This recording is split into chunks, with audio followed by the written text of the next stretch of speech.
Pois hoje desceu grande luz sobre a terra. Aleluia. Aleluia.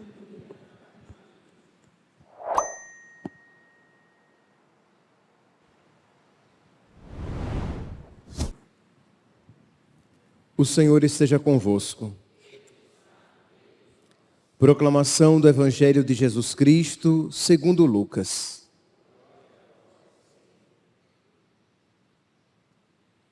Naquele tempo, havia também uma profetisa chamada Ana, filha de Fanuel, da tribo de Aser. Era de idade muito avançada. Quando jovem, tinha sido casada e vivera 7 anos com o marido. Depois ficara viúva e agora já estava com 84 anos. Não saía do templo, dia e noite, servindo a Deus com jejuns e orações. Ana chegou nesse momento e pôs-se a louvar a Deus e a falar do menino a todos os que esperavam a libertação de Jerusalém. Depois de cumprirem tudo, conforme a lei do Senhor, voltaram a Galiléia para Nazaré, sua cidade. O menino crescia e tornava-se forte, cheio de sabedoria, e a graça de Deus estava com ele. Palavra da salvação.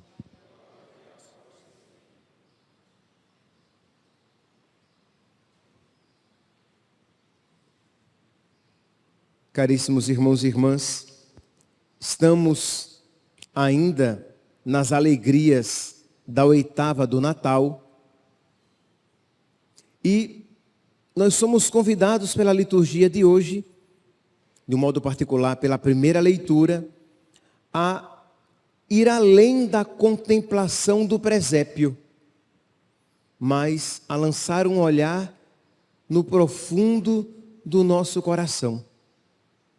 Porque Jesus não veio apenas, nem principalmente, para ser admirado, mas Ele veio para nos libertar dos nossos pecados, para nos libertar dos nossos vícios, para nos libertar de nós mesmos e nos levar para o céu.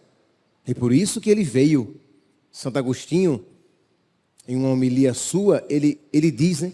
Se Ele não tivesse nascido, nós continuaríamos nos nossos pecados. Se Ele não tivesse nascido, nós estaríamos destinados ao inferno, à perdição. Então hoje, durante o tempo do Natal, mas de uma maneira particular hoje, inspirados por esta leitura, nós somos chamados a lançar um olhar para o profundo do nosso coração. São João, como um pai, vocês podem ver, se vocês pegarem as cartas de São João, ele sempre usa esse termo filhinhos. Então, São João, de uma maneira paternal, ele vai dizer, filhinhos, não ameis o mundo, nem o que há nele. Versículo 15. Não ameis o mundo, nem o que há no mundo. Se alguém ama o mundo, não está nele o amor do Pai. São João, ele não está falando que nós não devamos amar a criação, as pessoas, a própria vida. Não é a este mundo que ele está se referindo. Mas quando São João aqui, ele cita mundo, ele está falando daquela vida fechada em si mesmo, daquela vida que abafa a ação de Deus, daquela vida voltada apenas para as minhas vontades, para os meus desejos, para os meus impulsos. Vontades e desejos que não precisam ser maus, mas quando a vida é vivida, fechada, neste âmbito meramente humano, apenas para as minhas vontades, é uma vida mundana, é uma vida que impede a ação de Deus. Então São João ele vai dizer, então não amem o mundo, amem a Deus, amar a Deus. E aí São João ele apresenta os 3 inimigos da alma que nos fazem amar o mundo. Os 3 inimigos da alma que resumem todos os pecados. Quando alguém peca, ela está impulsionada por algum desses inimigos. E se a sua vida é guiada por esses 3 inimigos da alma, a sua vida é mundana. E como diz São João, o amor do Pai não está presente na sua vida. Consequentemente, nós estamos fechados para receber aquela graça que Jesus nos trouxe neste Natal. E quais são então esses 3 inimigos da alma que resumem todos os pecados? Todos e quaisquer pecados cometidos você vai encontrar ali em algum desses 3 inimigos. Pois bem, ele apresenta aqui no versículo 16, ele vai dizer, porque tudo que há no mundo, ele usa aqui o termo, as paixões da natureza, isto é, a concupiscência da carne. Por concupiscência, compreendamos desejo, fome, vontade, inclinação. Então, as concupiscências da carne são aquelas realidades que fazem você desejar, se inclinar para as coisas da carne. E por carne aqui compreendamos tudo aquilo que de alguma maneira diz respeito à nossa corporeidade, ao nosso corpo. Então a fome, a realidade sexual, tudo isso daí que diz respeito à nossa parte, digamos, mais física. Então as concupiscências da carne. Então é aquela pessoa que é guiada apenas buscando satisfazer os seus prazeres, os seus desejos. E eu não estou me referindo a prazeres e desejos maus, a prazeres e desejos ilícitos. Eu não estou me referindo primeira nem principalmente, mas uma pessoa que vive buscando apenas os seus prazeres, os seus desejos, ela está fechada à ação do Espírito do Pai. Ela está fechada à ação de Deus. E ela está longe do coração daquele que se fez homem para salvar a humanidade, para nos salvar. É interessante que o diabo, quando foi tentar Jesus, ele seguiu este mesmo princípio. Quando ele tem a primeira tentação é esta, a concupiscência da carne. O diabo teve a pretensão de tentar Jesus com a concupiscência da carne. Diz que Jesus lá no deserto jejuou 40 dias. Quando sentiu fome, o diabo se apresentou diante dele e disse: transforma essas pedras em pães. Para que sentir fome? Aparentemente, aquilo que foi proposto pelo diabo não era mal. Comer não era mal.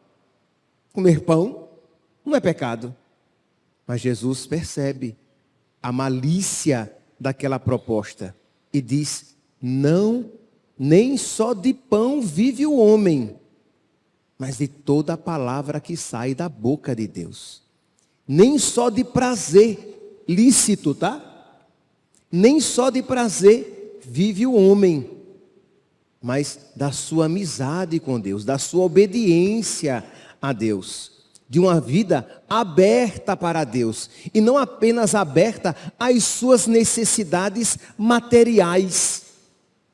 A concupiscência da carne, compreende aqui em que consiste e como é sutil? Isto é, quando você se esquece, ou melhor, você às vezes nem se esquece de Deus, apenas coloca Deus em segundo plano. O que está em primeiro lugar são as suas necessidades primeiras.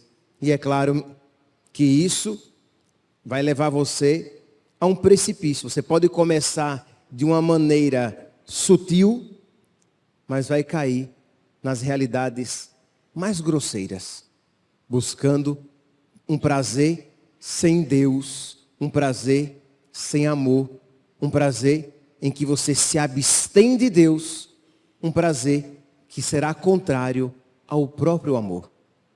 Pois bem, São João então diz que tudo que há no mundo nos afasta de Deus.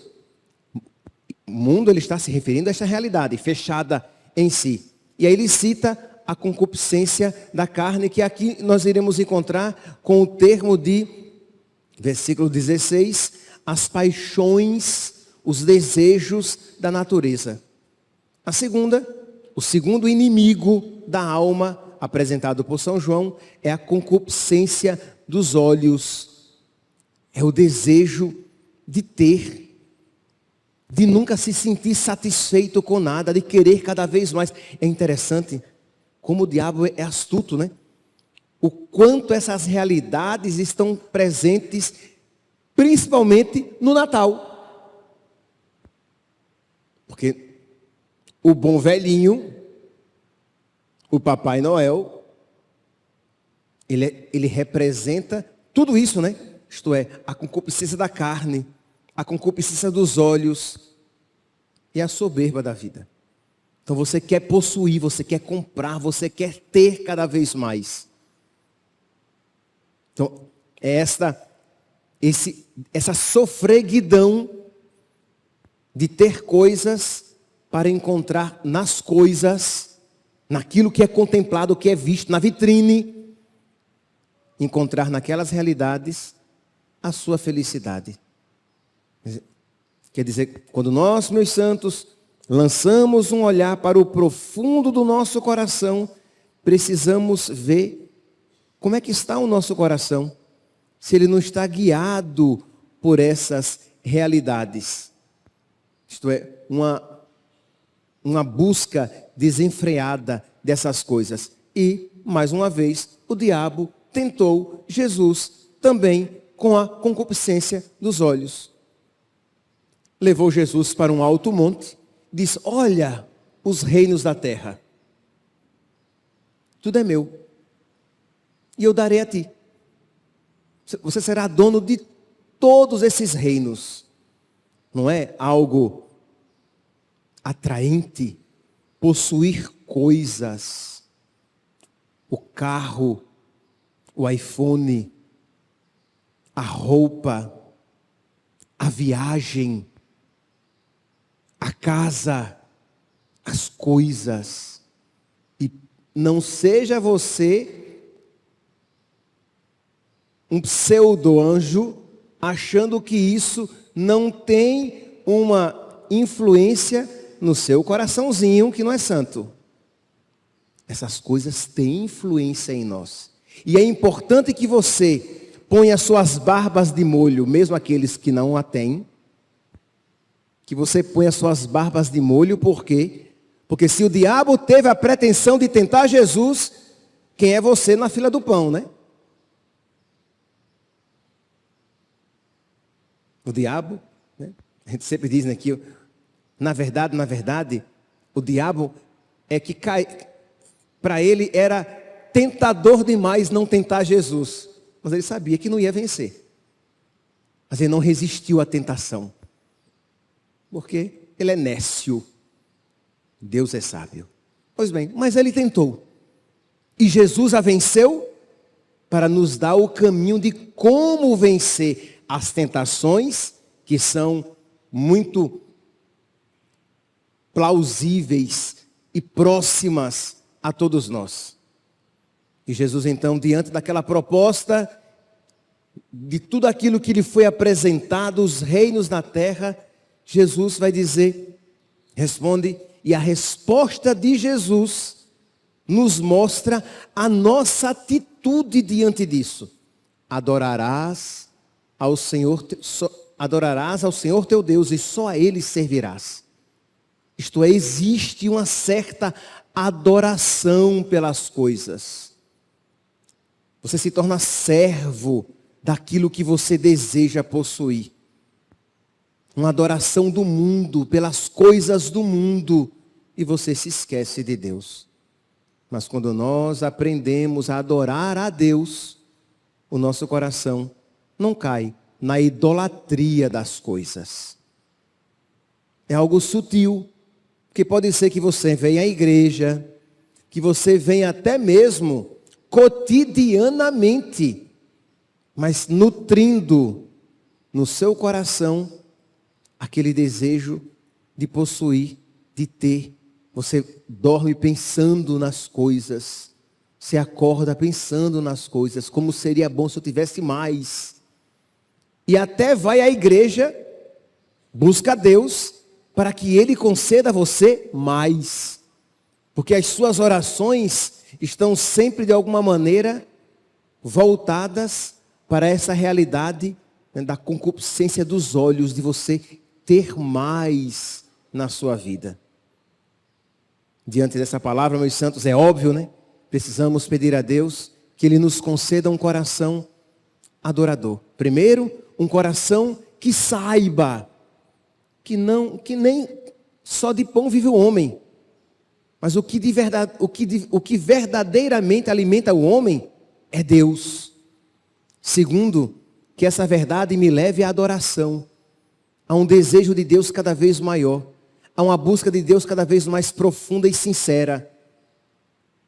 E terceiro, diz aqui, São João, as paixões da natureza, a concupiscência dos olhos e a ostentação da riqueza, né? A soberba da vida. Aquela pessoa que acha que ela não precisa de Deus, que aquilo que ela tem lhe basta. Aquela atitude daquele homem da parábola que depois que encheu os seus celeiros, disse: meu caro, descansa, come, bebe, curte, você tem dinheiro para muito tempo. E Deus olha para ele e diz: insensato, ainda esta noite pedirei contas da tua vida. Então esta soberba de achar que nós nos bastamos, que aquilo que temos nos basta, saúde, beleza, dinheiro, força física. Então você se esquece de que a criatura sem o Criador se esvai.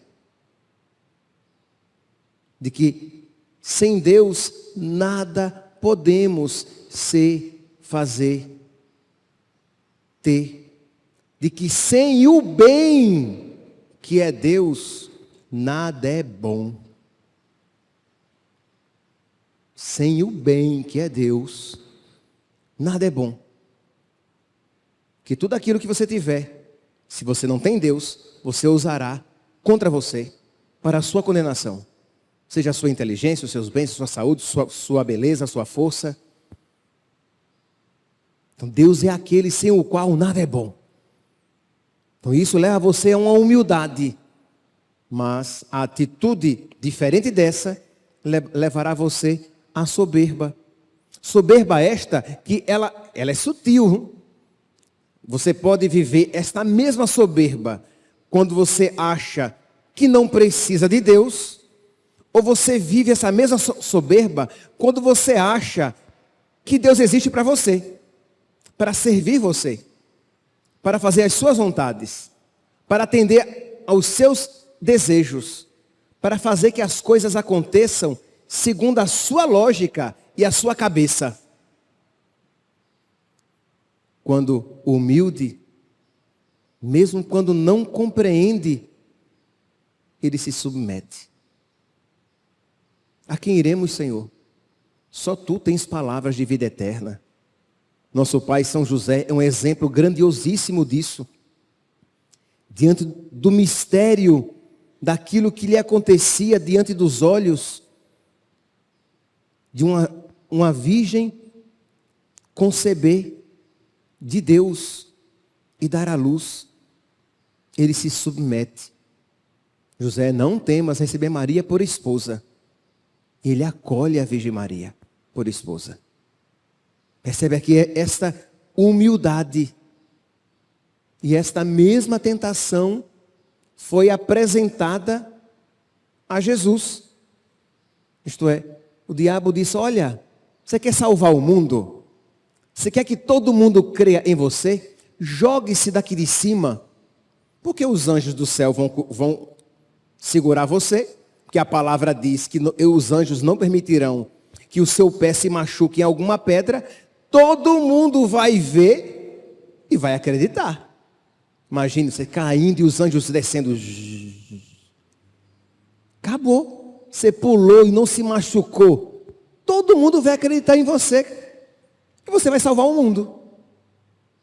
E Jesus olha para ele e diz: não tentarás o Senhor teu Deus. Jesus se submete à vontade do Pai. O Pai quer salvar o mundo pela morte obediente do Filho e morte de cruz. Poderia não ter muita lógica à ciência humana, mas essa é a vontade do Pai. E eu vim para fazer a vontade do Pai. O meu alimento é fazer a vontade do Pai. Não há soberba nesta atitude. Há uma profunda humildade. Que hoje, meus santos, então, diante desses 3 inimigos da alma, que resumem aqui, segundo São João, tudo aquilo que há no mundo que não deve ser amado, que nós nos coloquemos diante da manjedoura, do menino no presépio, abramos o nosso coração com todas essas doenças espirituais, umas maiores, outras menores, em uns mais, em outros menos, mas em todos um pouco que seja. E peçamos que o menino da manjedoura, com o seu olhar humilde e cheio de luz, cure o nosso coração tão doente e às vezes tocado pelas trevas. Louvado seja nosso Senhor Jesus Cristo. Para sempre seja louvado.